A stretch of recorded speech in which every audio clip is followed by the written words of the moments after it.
Hola, hola. Saludamos a todas las personas que nos acompañan hoy aquí en Entrevistas y Letras con Silvia Rivera. Yo soy Silvia Rivera y este es un espacio creado por el grupo editorial Letras Negras. Bienvenidos.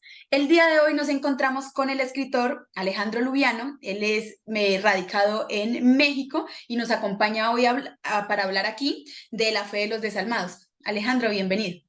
Hola, ¿qué tal? Muchas gracias por la oportunidad. No, muchísimas gracias a usted por estar aquí, por compartirnos su obra. Y bueno, para las personas que nos están viendo a través de este en vivo, me gustaría saber un poquito más de quién es Alejandro Lubiano, cómo es su proceso para convertirse en escritor y cuáles son esos nuevos proyectos que se avecinan para él. Claro. Bueno, antes que nada, otra vez, gracias por la oportunidad y un saludo a todos los que estén, a todos los que ven esta entrevista que están presentes, ¿no? Bueno, como decía, mi nombre es Alejandro Lubiano, soy radicado en México, soy abogado de profesión, soy docente también universitario, am, de las carreras de Derecho, Criminología y Pedagogía, ¿no? Bueno. ¿Por qué, por qué escribir? De hecho, no es algo nuevo, ¿no? Es algo que hemos estado haciendo ya desde hace bastantes años, ¿no? Pues, yo creo que comenzamos con esta inquietud hace aproximadamente como 15 años, en la cuestión de escribir. Ahorita tenemos 5 novelas, pero esta es la primera que sale, ¿no? Por cuestiones del formato, por cuestiones de la forma de la escritura, todo este tipo de cosas, ¿no? Hay por ahí algunas cosas que se pueden corregir en las otras, ¿no? Y quizás por ahí tengamos la posibilidad de publicarlas también en su momento, ¿no? Mi ramo como escritor, generalmente fue el terror, ¿no? Por cuestiones de la vida, pues, terminamos escribiendo una novela de tipo novela negra, una novela con tintes policíacos, si queremos llamarlo así también, ¿no? Pero lo de nosotros siempre fue el terror, ¿no? Nos encanta el miedo o producir miedo. Aquí incursionando con esta cuestión de la novela negra, de hecho quedamos fascinados, ¿no? También con esta cuestión. Yo soy fan de Sherlock Holmes y siempre tuve la inquietud, ¿no? De crear un personaje similar o crear historias así, ¿no? Donde el personaje tiene que descubrir o ir hilando detalles, ¿no? Para encontrar pues, al malo de la historia, ¿no?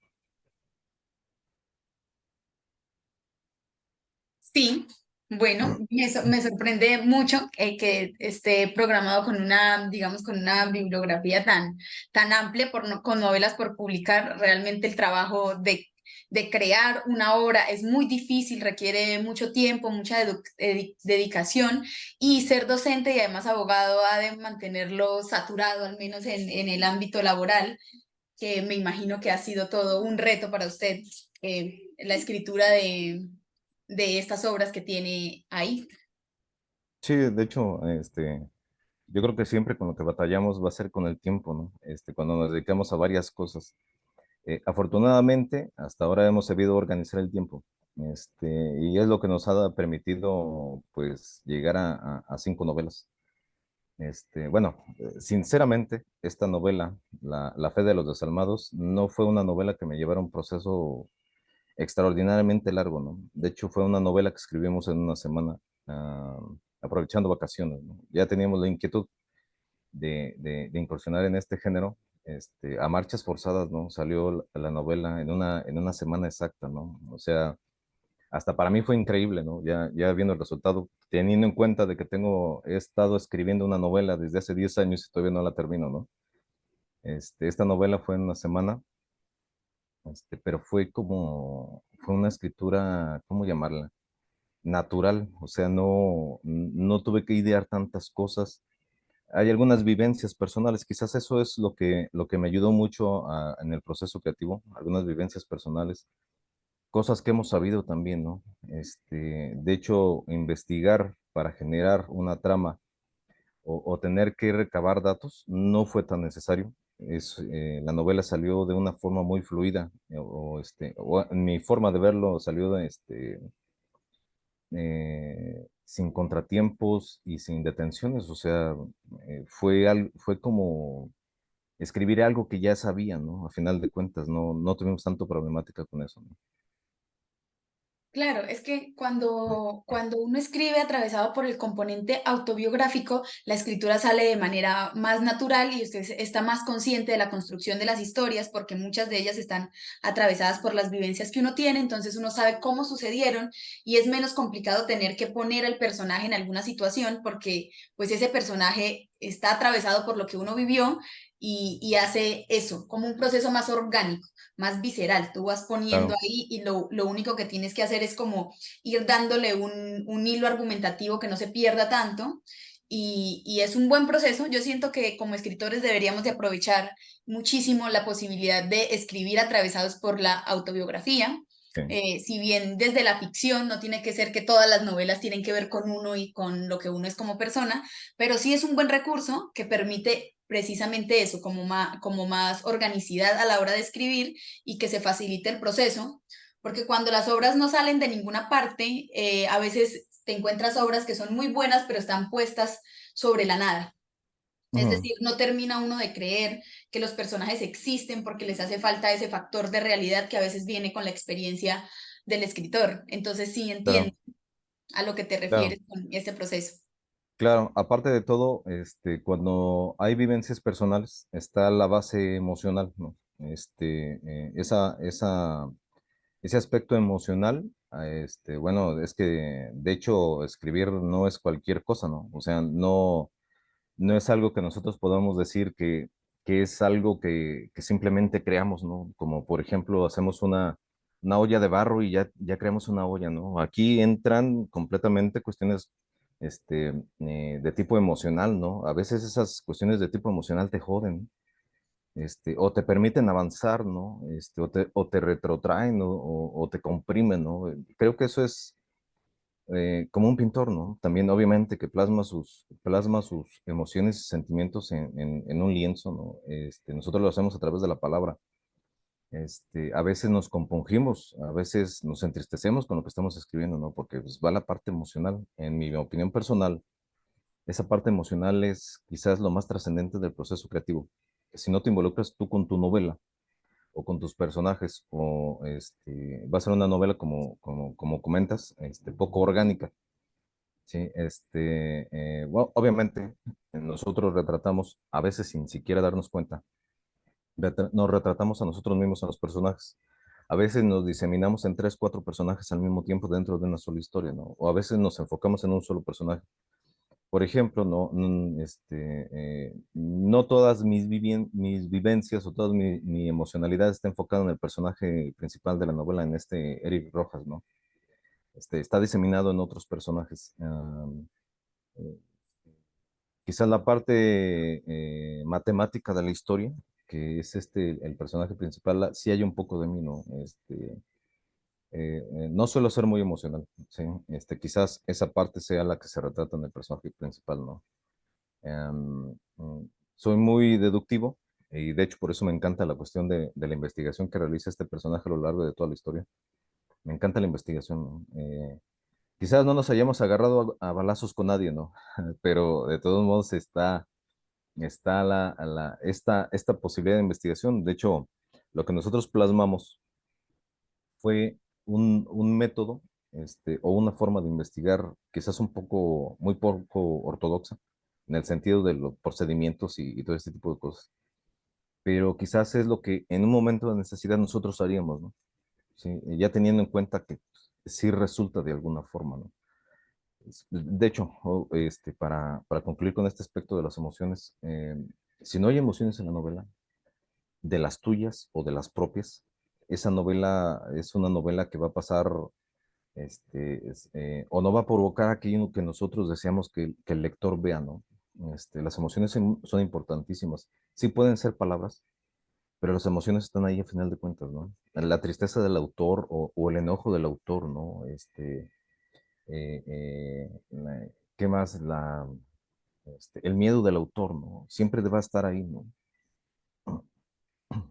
Sí, se hace necesario porque creo que el lector necesita eso para conectar y nosotros como escritores lo que buscamos es precisamente conectar con otros y hacer que nuestras historias sean lo más compatibles con las vidas ajenas y las vidas ajenas están atravesadas por las emociones, por el diario, por la existencia misma que a veces es difícil de dimensionar cuando uno está inmerso en ella, que las historias Ujú. le permiten eso, divisar la existencia desde el pensamiento de alguien más y cuando ese pensamiento está atravesado por las emociones, es mucho más fácil que uno se conecte con las historias que cuando no tiene ese componente. Pero también pienso que como escritores aprendemos a desarrollar la capacidad de poner esas emociones sin que necesariamente las estemos experimentando en el momento, pero Ujú.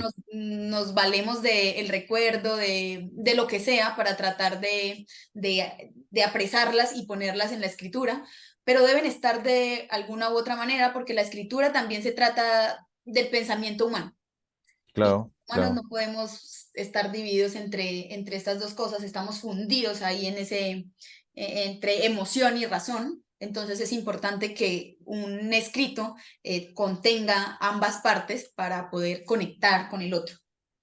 Así es, así, de hecho, no solamente hay emociones propias, ¿no? Hay emociones de lo externo o ajenas plasmadas en todo tipo de obras, ¿no?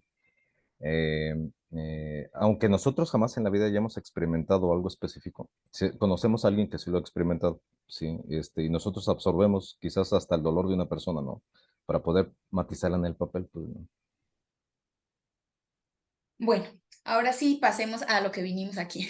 Vamos a Ajá, hablar de la fe de los desalmados, que lo primero que me llamó mucho la atención fue el nombre, ajá.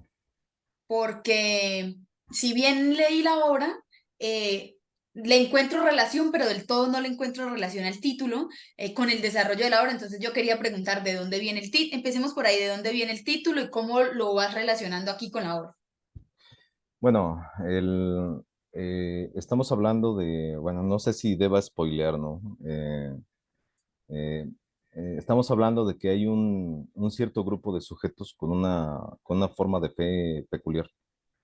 Estos sujetos pues carecen de empatía, ¿no? O sea, podríamos calificarlos de psicópatas, ¿no? Carecen de empatía, ¿no? Y por eso la historia se llama la fe de los desarmados, ¿no? Es la religión de unos sujetos sin empatía, ¿no? O sin alma, pues, en términos generales, ¿no? Podríamos llamarlo así. De hecho, esta religión extraña que ellos profesan pues, no se manifiesta de manera muy obvia, ¿no? Por ahí hay ciertos indicios. Para esta cuestión específica, nos basamos en cierto evento que ocurrió aquí en México hace ya bastantes años. Eh, no sé si hayan escuchado alguna vez hablar sobre los Constanzos. Era una secta narcosatánica, ¿no? Aquí hubo aquí en México hace ya bastante. Este, Quizás la única parte donde tuvimos que hacer o realizar algún tipo de investigación para fundamentar la historia o la organización, sí, fue en esa parte específica, ¿no? Más aparte, aquí en esta zona donde vivimos, em, hace años también nos enteramos de que había un tipo de secta, ¿no? No llegar a esos extremos que manejamos en la novela, pero existió una secta, ¿no? Luego, por ejemplo, cosas que tengo pendientes por ir de investigación, ¿no? Después del Día de Brujas que mencionamos aquí en México, que llamamos aquí en México, que es el Halloween en Estados Unidos, todo eso, eh, en ciertos lugares de aquí de la ciudad aparecían pentagramas pintados en el suelo, ¿no? Sangre, cera derratida y todo eso, ¿no? Y eso yo lo vi, o yo lo noté desde que era, muy joven, ¿no? Y me quedó muy grabado, ¿no? Yo dije, eh, me generó mucho interés, ¿no? Pero en parte también es por eso la cuestión de meter este tipo de organización dentro de la novela, ¿no? El antagonista principal, todo esto, ¿no? Y de ahí radica precisamente la cuestión, pues es una fe de unos sujetos, una fe extraña, porque no podemos identificar a la deidad que siguen, pero pues es una fe a final de cuentas, independientemente del carácter o del nivel de empatía o de maldad que pueda tener el sujeto, ¿no? A mí me pasó algo y por eso vine a la pregunta, y es que yo no, en la lectura no logré asociar a la secta como con algo que tuviera que ser necesariamente oscuro en el sentido religioso, ¿cierto? Como Ujú, no se habla mucho de, también entiendo que es porque es una secta bastante misteriosa, yo sentí que era como una suerte de secta más hacia como hacia la sabiduría humana. Es decir, ujú, seguían a este líder que tenía como muchos contactos políticos y era capaz de mover los hilos del lugar en el que estaban. Y las personas que se reunían con él obtenían esa suerte de prosperidad sí, económica, reconocimiento y eran capaz de solucionar sus problemas a través de esta persona, que era quien los dirigía. Y si bien habían ritos que vimos que generaban esta sensación, a mí no me pareció tanto que se sintiera como una secta en ese sentido religioso, sino más bien como, ya sabes, ujú, una organización turbia que se reunía con fines políticos y económicos de personas que movían los hilos de la comunidad que habitaban y se hacían ricos los unos con otros siendo contactos. Y que me imagino que yo asumí esta parte ritualista más bien como el drama que tiene que haber detrás de cómo reafirmar el poder en espacios ujú, donde todo el mundo quiere ser poderoso, ¿cierto? Entonces siempre claro. tiene que haber uno poderoso entre los poderosos y hacerlo como tan, como por ejemplo de, bueno, vamos a sacrificar a alguien y el tributo es sacrificar a alguien, lo sentí como una excentricidad de la gente rica, como Ujú. lujos que se pueden De, dar. sí, de hecho, como en muchos tipos de cultos, siempre, incluso hasta por la necesidad del ser humano, ¿no? Siempre hay algún tipo de deidad, ¿no? En este caso, pues, el hilo conductor de la deidad, pues, es el personaje este del maestro Constantino, ¿no? Él es el hilo conductor, ¿no? Él es el Mesías, pues, en términos generales de este grupo específico, pero pues hay una deidad, ¿no? Que no se le menciona. Es un proyecto a futuro desarrollar más esta cuestión del aspecto religioso del culto que mencionamos. Ahorita en esta novela no lo desarrollamos tanto porque no se requería el desarrollo absoluto del tipo religioso, ¿no? Por ahí hay una escena o una parte de la novela, un capítulo, perdón, donde el personaje está interrogando a un miembro de este culto. Dentro de la historia se pudo ver exprimido más información a este personaje, pero por la misma velocidad de la acción interna, preferimos no hacerlo, ¿no? La idea es que van a haber más partes de esta novela. Espero que sigamos trabajando como hasta ahora. Van a haber más partes. Ahorita de hecho está ahorita estamos corrigiendo la segunda parte, ¿no? Donde desarrollamos un poco más de los personajes. Estamos también pendientes de mandarla a la editorial. Ya casi está en la segunda parte, va a estar buena la segunda parte también. Nos alejamos un poquito del área sectaria, ¿no? Para enfocarnos por ahí en cuestiones de otra índole criminal.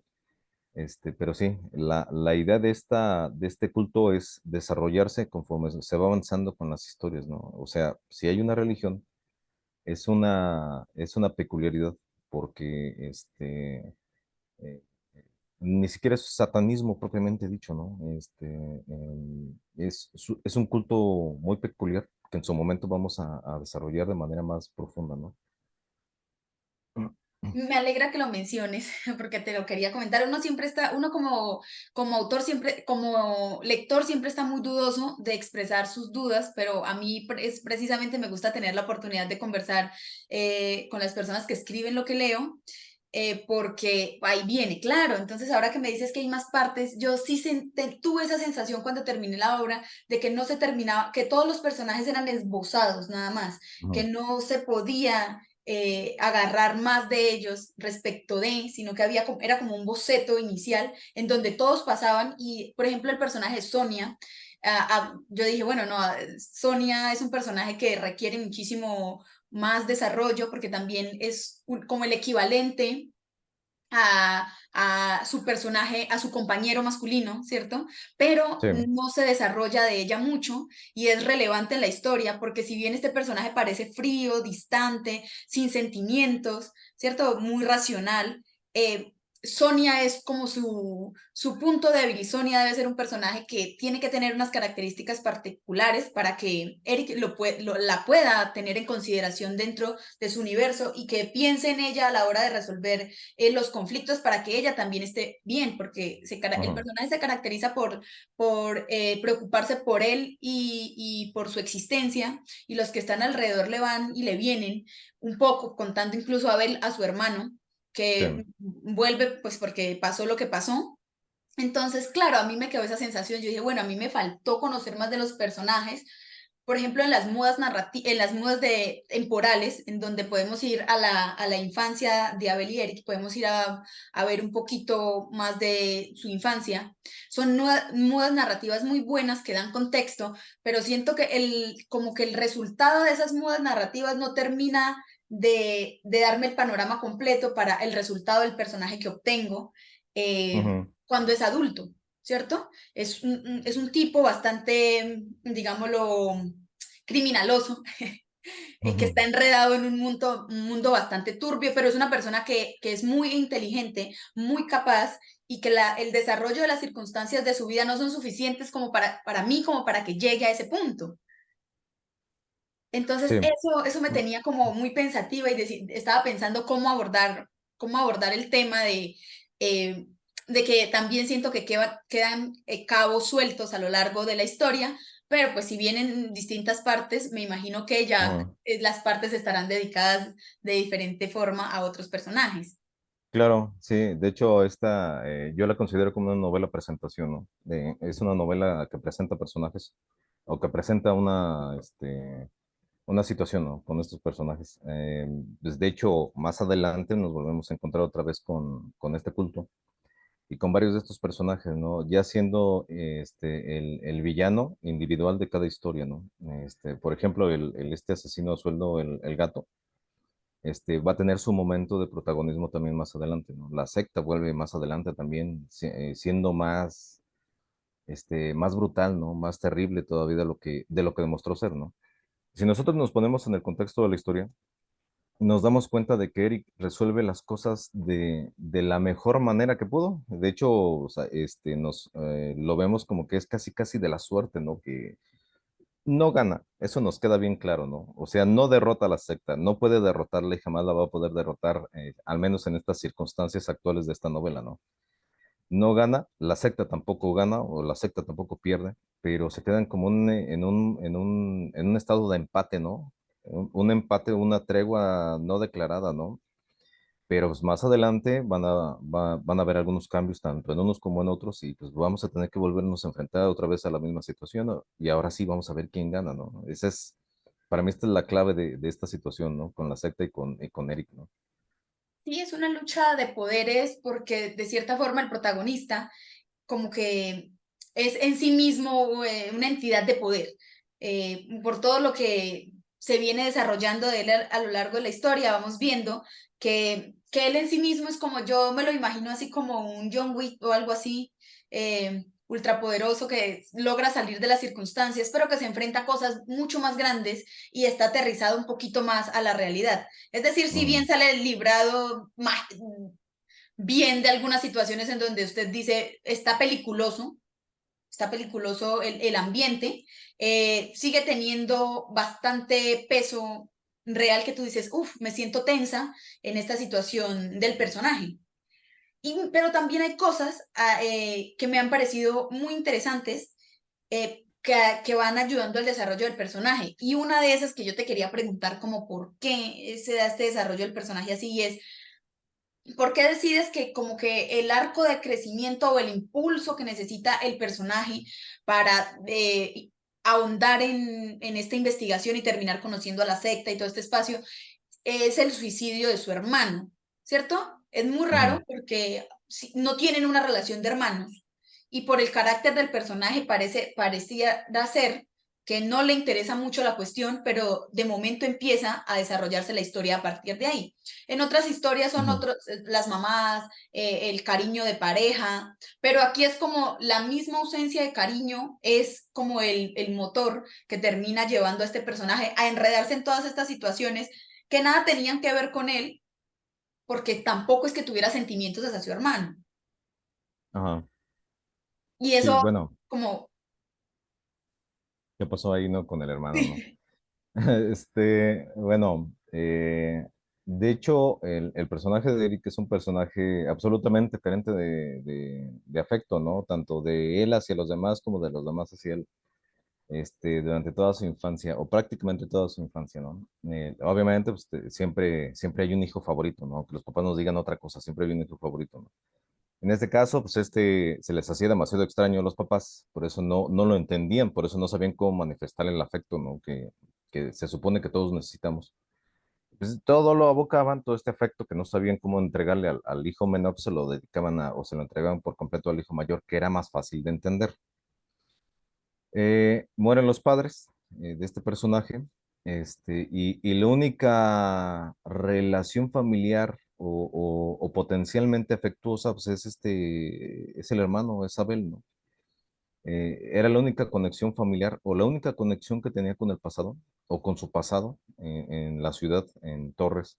Era la única conexión que le quedaba, tanto con la ciudad como con su familia. Muere Abel y Eric, y pasa algo dentro de la psique de Eric, ¿no? Eh, puede ser hasta curiosidad, ¿no? Porque Eric decide regresar. De hecho, si nosotros vemos la primera parte de la novela, nos damos cuenta de que todos son actos mecánicos, ¿no? O sea, ni siquiera está pensando en voy a regresar a la ciudad para ver a mi hermano, aunque sea una última vez, ¿no? O para saber qué pasó. Simplemente recibe la llamada, se levanta, ya por cuestiones de su trabajo, ya tiene su maleta hecha como siempre, ¿no? Por si lo mandaban de un lugar a otro, ¿no? Y simplemente toma camino y se regresa y hace su viaje de 6 7 horas de regreso a la ciudad, ¿no? Pero todo esto fue mecánico. Aquí estamos atendiendo hasta las mismas cuestiones del instinto, ¿no? A lo mejor la parte racional del personaje diría, pues me vale, ¿sí? O sea, nunca nos llevamos bien, me importa un cacahuate mi hermano, ¿no? Pero aquí tenemos también la parte instintiva, ¿no? Esa parte que dice, ese instinto que dice yo pertenezco, ¿sí?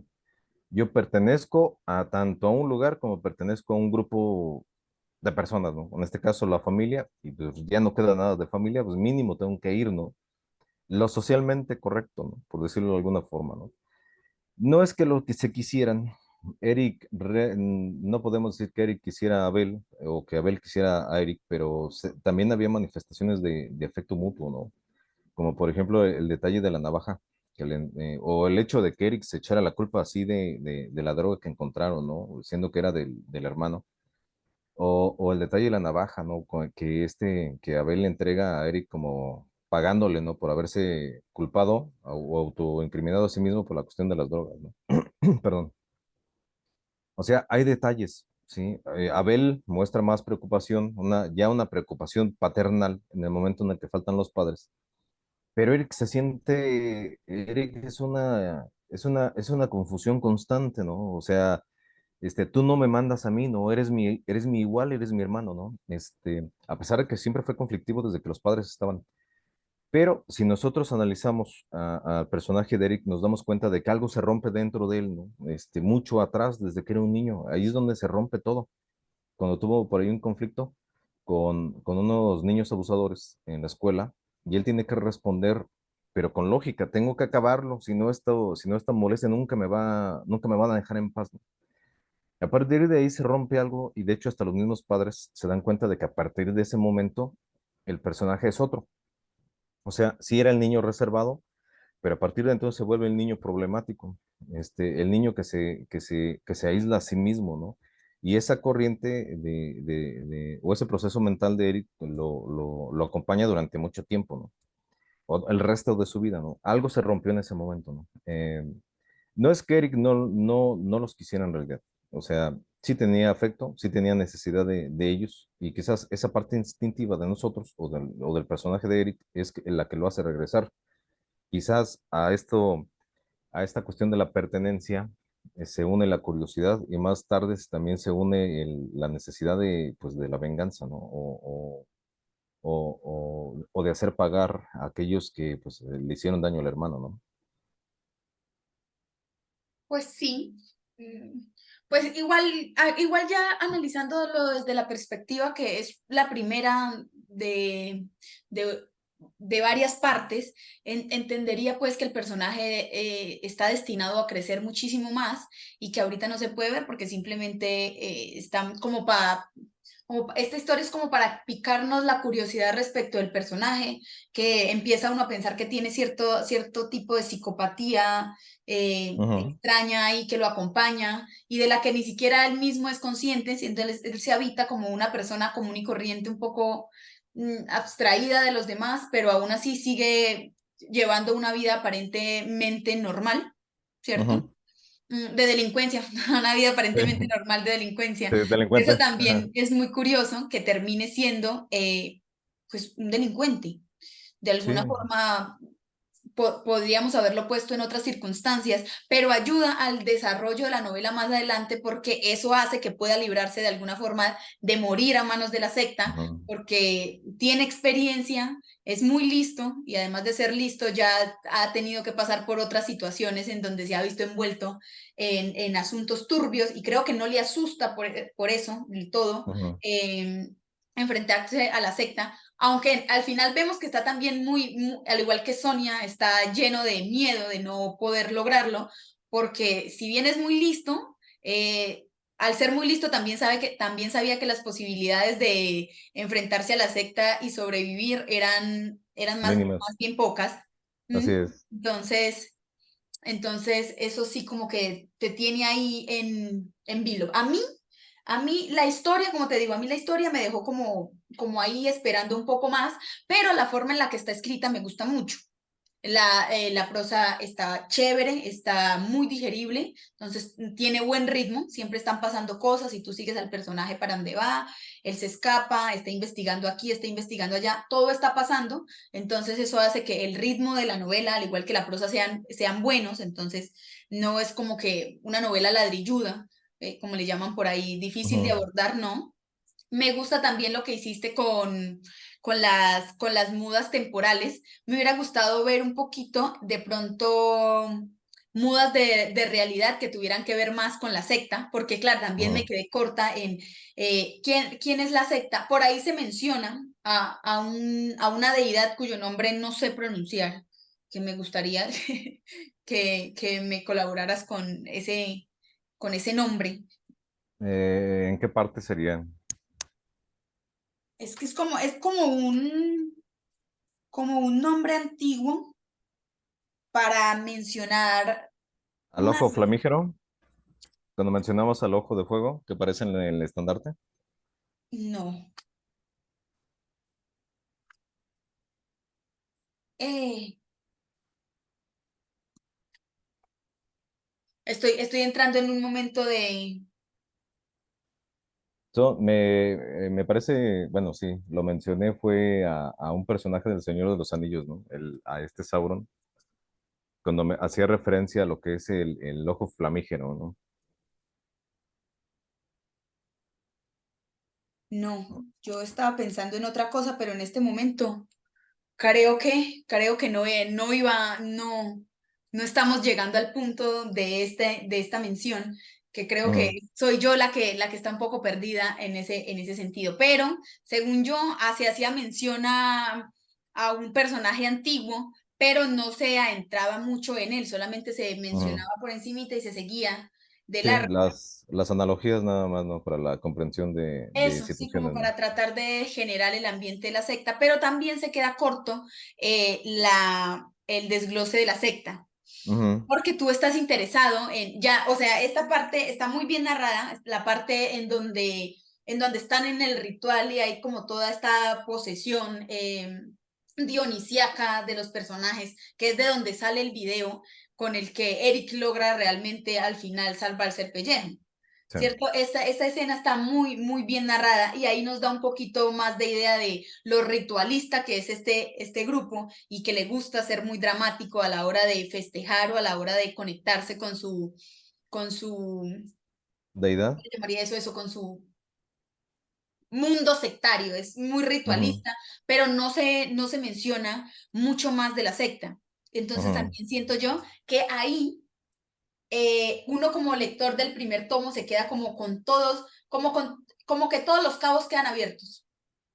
Sonia no vuelve a aparecer, ella se va y se queda perdida, ya es un personaje al que uno está esperando encontrarle un camino también, ¿cierto? Eric Ujú. al final decide quedarse en su casa, encuentra cierta satisfacción en estar ahí, cierto sosiego, ¿cierto? Pero sabemos que de todas maneras le están respirando En en la el espalda, cuello, ¿no? ¿cierto? Ujú. Logra solucionar por encimita los conflictos que tenía con su antiguo jefe. El abogado también queda ahí en un limbo de decir, está cómodo, pero tampoco. Entonces todos los personajes quedan con todas las historias abiertas. Y entonces yo siento que esta primera parte es una novela que lo deja uno lleno de preguntas. Ujú. Y tú quisieras respuestas y como lector te quedas como en un estado de frustración. A mí me pasa que soy una lectora que necesita tener un final satisfactorio. Llegar a Ujú. decir, uff, todo lo que ocurrió aquí se me cerró y es al contrario, nada cierra, todo queda abierto. Solamente Ajá. cierra el arco del desarrollo del personaje principal, que vemos que, de un inicio de ser una persona con ciertas características, termina encontrando en ese espacio, en ese logro, algo de sosiego para él mismo, pero que deja las puertas abiertas para posibles conflictos porque la secta sigue ahí y todo lo Ujú. que la amenaza que él implica para la secta sigue existiendo. Entonces, Claro. Sí, bueno, es que fue completamente, no fue una cuestión arbitraria, el no desarrollo de los personajes. Desde que hicimos esta o desde que creamos esta historia, siempre hemos pensado en que van a ser más partes, ¿no? Donde se van a desarrollar más los personajes, bueno, no sé si deba decirlo, ¿no? Pero por ahí van a morir algunos personajes también en su momento. Pero pero estos personajes en su momento de protagonismo, obviamente que van a tener desarrollo o más desarrollo, historia y todo ese tipo de cosas, ¿no? No solamente mostrar la parte de de las acciones, ¿no? Sino también mostrar la parte de la parte emocional de los personajes y la parte histórica del personaje, que sí, estoy muy consciente de que faltó eso, pero aquí yo lo quise hacer por el lado lógico. Es un momento en la vida de los personajes, ¿no? Es un momento, me parece que es ¿cuánto? Como 6 meses, ¿no? Lo que pasa dentro de la vida de estos personajes, de principio a fin de la novela. Y únicamente me aboco a los hechos, a lo que va ocurriendo dentro de este periodo de tiempo que abarca estos personajes, ¿no? Por la cuestión del tipo de novela tenía que dedicarme más a la cuestión de la investigación. Sí, pues es una novela negra, es una novela de investigación, es una novela de crimen. No había mucha pauta para poder desarrollar más ampliamente a personajes secundarios. A Eric sí tenía que desarrollarlo, ¿no? O sea, es un psicópata, como dices, es un completo psicópata y tenía que demostrar o determinar de dónde salió este psicópata, ¿no? O por qué se volvió así, ¿no? Obviamente que jamás deja de serlo, ¿no? Ese último momento de sensibilidad que tiene cuando está llorando al final en su casa, recordando al hermano, quizás sea uno de los últimos aspectos humanos que va a tener el personaje, ¿sí? Porque ya lo perdió todo, pues, ¿no? O sea, todo lo que tenía que lo ligara a la humanidad en términos personales, ya desapareció, ¿no? Sonia es como ¿cómo llamarlo? Sonia va a volver a aparecer en la segunda parte, ¿no? Va a tener más injerencia y más protagonismo en los hechos, ¿no? Sonia es como el último hilito que antes de que se reviente la prenda, ¿no? O sea, es lo que lo sigue manteniendo aquí, a pesar de que ella también es una psicópata, ¿no?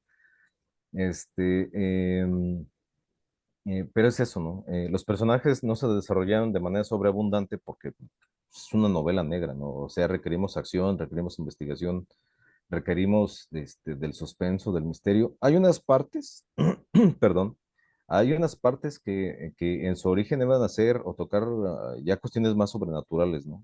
No lo quisimos hacer precisamente para no salirnos de esta cuestión. Iban a ver, por ejemplo, hasta el mismo Eric en un momento cuando estaba viendo la ceremonia, Eric iba a sufrir de alucinaciones, iba a ver cosas, extrañas. No quisimos meter a Eric en esto, precisamente para que no perdiera objetividad, ¿no? Todos los que están presenciando voluntariamente y que están dentro del culto, pues, sí ven cosas, ¿no? O sea, es en parte de ese desenfreno que se manifiesta durante la fiesta, ¿no? Están viendo cosas. ¿Por qué medios? ¿Quién sabe? Pero están viendo cosas sobrenaturales, ¿no? Eric no, Eric tenía que permanecer objetivo, ¿no? Pero pues, es el investigador, ¿no? Es el que desarrolla o el que deshila la trama de los hechos investigativa de la historia, ¿no?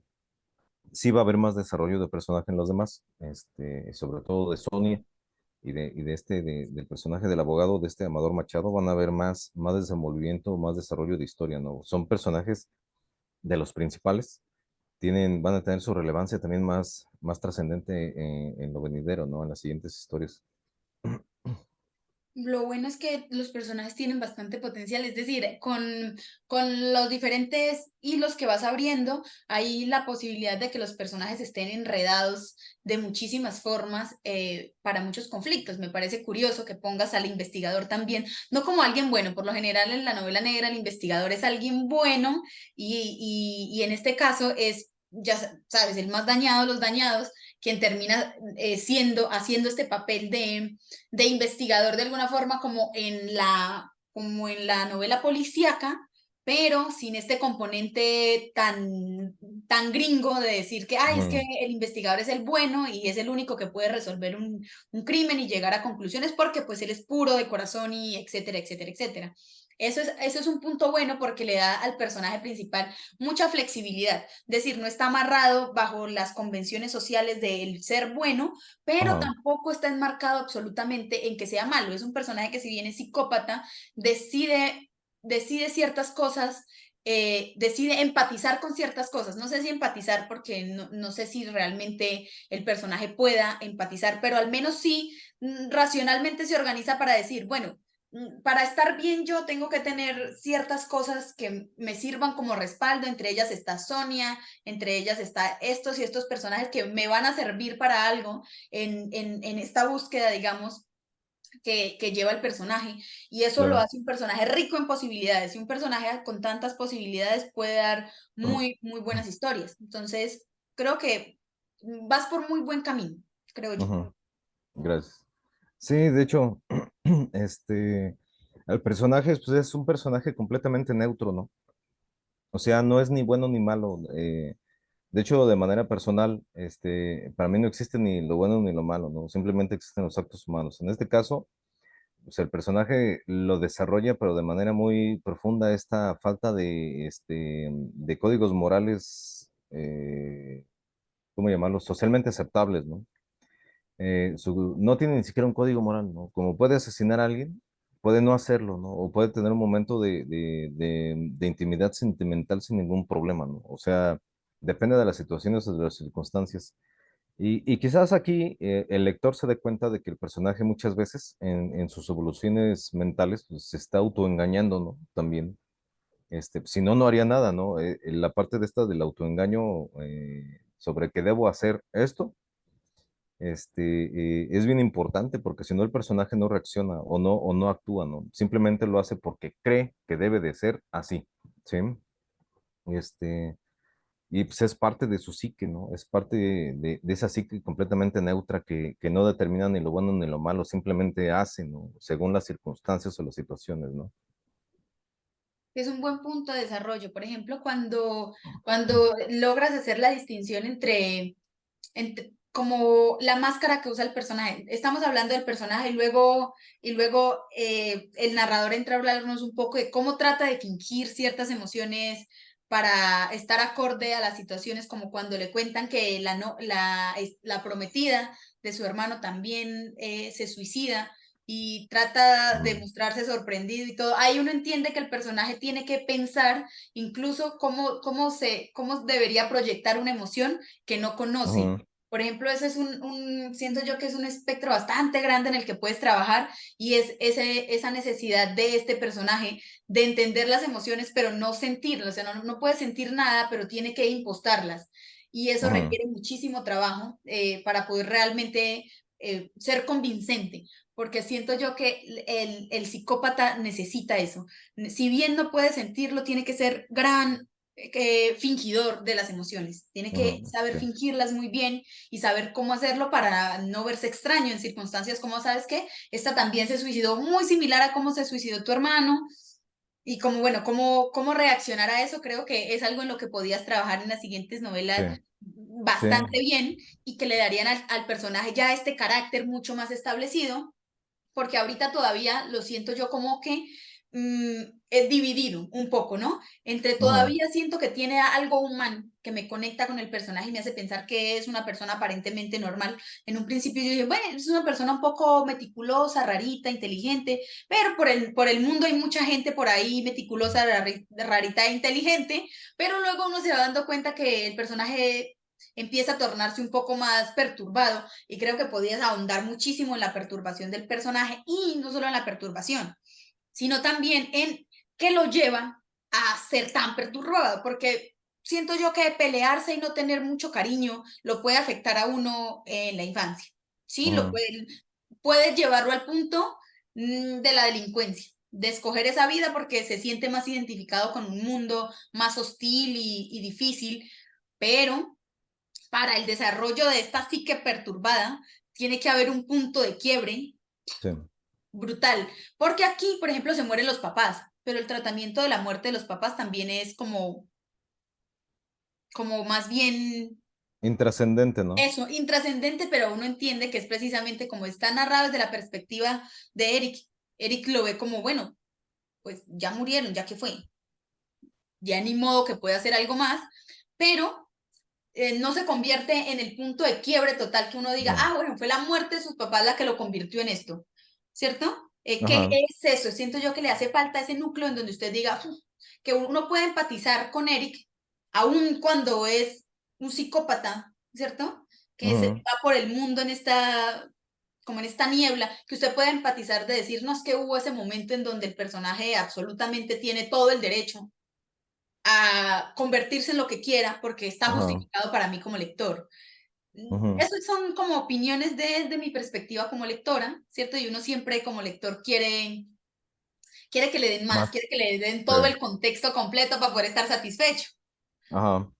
Sí, bueno, lo que pasa con el personaje es que tiene una capacidad intelectual enorme, ¿no? O sea, en parte por eso también es frío, es calculador y es poco sensible, ¿no? O poco dado a las emociones. Pero cuando se rompe el personaje es cuando genera pero no es romper como en el clásico sentido de que se rompió y a partir de entonces tiene pensamientos homicidas y todo eso, ¿no? Es una ruptura entre lo que era el niño o la persona normal y lo que es el genio, ¿no? Lamentablemente, pues el personaje termina convirtiéndose en un criminal, pero porque tiene esas tendencias de tipo de manera natural, ¿no? O sea, bien fácil pudo haber sido o dedicarse a algo completamente legal, pero no le atrae, ¿no? O sea, tiene esa necesidad espantosa de la adrenalina, del conflicto constante, ¿no? Todos en el mundo estamos en un conflicto constante, ¿no? Pero pues hay quienes lo disfrutan, ¿no? El personaje de Eric disfruta completamente el conflicto constante, no puede vivir sin conflicto, ¿sí? Necesita el conflicto constante para que esta inteligencia que tiene se desarrolle, ¿no? No le basta con tener un trabajo normal, porque no desarrolla completamente esto, ¿no? El personaje necesita conflictos donde realmente tenga que estarse exigiendo constantemente. Pues lamentablemente, en el mundo criminal es donde se desarrollan estos conflictos realmente exigentes para el personaje, ¿no? Por eso es un criminal, por eso decide convertirse en lo que es, ¿no? Lo bueno de esta primera parte, también que el personaje de Eric no sea un magnate súper inteligente que ya esté viviendo absolutamente de la riqueza que ha adquirido siendo, porque si es muy listo, dices, tienes todas las posibilidades de crecer a lo maldita sea en el Ujú, mundo delincuencial, es muy metódico, sabe investigar, sabe estar al tanto de las situaciones para que todo salga bien, es muy controlador en todo lo que hace. podía uno divinamente haberlo visto ya como alguien absolutamente sí, realizado y que en ese tiempo, de los 7 años que se fue de su casa y ha vivido fuera, haber almacenado una fortuna y ser esta entidad superpoderosa con ujú, el intelecto que tiene. Pero aún así no, está viviendo no, en condiciones más bien precarias, medio mal. ujú, Y eso lo que hace es que después de esta primera parte, creo yo que para enfrentarse, por ejemplo, a la secta necesita esa parte, sí, necesita más ujú, estabilidad económica, necesita más contactos, necesita más desarrollar su intelecto a favor del mismo, no solamente sí, para escapar, sino sí, para bueno. crecer. Sí, es que, bueno, el personaje, si nos fijamos, tiene una completa carencia de amor propio también, ¿no? El personaje no termina por odiarse, ¿no? Si se odiara, tomaría la determinación de, ¿sabes qué? Hasta aquí se mete un tiro en la cabeza, ¿no? El personaje se odia, se detesta a sí mismo, ¿no? Por eso no le importa, pero no llega a ese punto extremo, ¿no? Por eso no le importa, por ejemplo, el tener un montón o adquirir cicatrices constantemente en el rostro o lesionarse, ¿no? O perder incluso el dedo meñique durante la persecución, ¿no? O sea, no le importa. El personaje no le importa. Mientras cumpla o llegue al objetivo, no le importa lo más mínimo perder partes de su cuerpo, ¿no? Eh, el dinero es intrascendente para él, ¿no? Porque sabe bien que de una forma u otra va a llegar a conseguir eso que desea, ¿no? Porque pues, lo ha hecho anteriormente, ¿no? Pues, necesita algo, pues va y lo roba, ¿no? Necesita presionar a alguien de alguna forma, pues, de hecho ya lo vimos con el personaje de Romero, el que era su jefe anterior. Él mismo, Eric, llega a extorsionar a su jefe, que era un líder criminal indiscutible, ¿no? ¿Con qué? Lo extorsiona con fotografías, algo que es relativamente barato, ¿no? Lo extorsiona con fotografías y videos, ¿no? Aquí tengo estas fotografías y videos. ¿De quién son? Son de tu jefe, en posiciones extrañas, ¿no? O sea, en relacionándose con personas que no son muy agradables, ¿no? Y esas fotografías, Eric sabe que las fotografías cualquier abogado las puede desvirtuar. Sí, pues, Photoshop, ¿no? Suelto dinero para todos lados y las fotografías se pierden incluso, ¿no? Pero Eric lo que quiere en este caso, sin necesidad de invertirle mucho, Eric lo que quiere es hacerle saber a Romero, tu jefe va a saber que te equivocaste tú. ¿Por qué? Porque una persona como yo pudo infiltrarse y tomar esas fotografías. Quiere decir que tú no sabes hacer tu trabajo. Y por eso Romero, sabiendo la clase de jefe que tiene, sabiendo perfectamente bien que el jefe lo va a matar por ser un incompetente, pues Romero decide, ¿sabes qué? Pues lárgate, ¿no? Sí, así aquí entre nosotros ya muere lo que tengamos, ¿no? Vete, voy a decir que te matamos, porque eso es lo que quería mi jefe directo, o el más alto de la escalafón, eso es lo que quería, pues para mí estás desaparecido, ¿no? Y por eso Eric la libra, ¿no? Pero Eric realmente no necesita recursos, ¿cómo llamarlo? No necesita recursos materiales o económicos en extremo, ¿no? Sabe cómo hacer las cosas, sabe cómo salirse con la suya a final de cuentas. Y eso es una de las cosas que a mí, dentro del desarrollo del personaje, me encantó. O sea, por ejemplo, cuando decide cambiar su apariencia física, o sea, no le importó raparse, ¿no? Y dejarse la barba, ¿no? Y con eso cambiar completamente su fisonomía, ¿no? O sea, no le importan los cambios, no le importa nada. O sea, mientras logre lo que quiere, el mundo puede seguir rodando, ¿no? Tiene sentido, pero bueno, no. Sí, me parece razonable, pero también se enfrenta a una organización muy poderosa y yo creo que siendo tan listo como es, sabrá aprovechar lo que tiene a su favor para, para conseguir lo que se propone. Si es que se propone en la siguiente parte seguir persiguiendo la secta, porque divinamente puede morir ahí lo de la secta y embarcarse en otras aventuras. Así que digo yo que es un personaje que lo deja uno pensando en todas las posibilidades narrativas que tiene y eso es bueno, porque aquí me tienes expectante de que salga una siguiente parte a ver qué pasa con el personaje, para dónde va, para dónde arrancan. Y eso eso es bueno porque si una novela deja preguntas a la primera, ya hay un gancho para que uno como lector quiera la segunda. Y cuando esté lista, pues ojalá nos veamos por aquí para hablar de ella también. Claro, claro que sí. Bueno, no sé si quieras preguntarme algo, si quieras comentar algo a las personas que nos acompañan hoy aquí. Yo expresé todas mis dudas, todas mis inquietudes respecto de La fe de los desalmados, que por aquí lo Ajá, tenemos, del sello editorial Palabra Herida, para los que estén ajá, interesados en conseguirlo. ajá. Bueno, lo que puedo comentar es La fe de los desalmados es una novela este, un poco siniestra para los que les guste, un poco oscura, para los que les gusten esos ambientes. Se desarrolla en lugares opresivos, ¿no?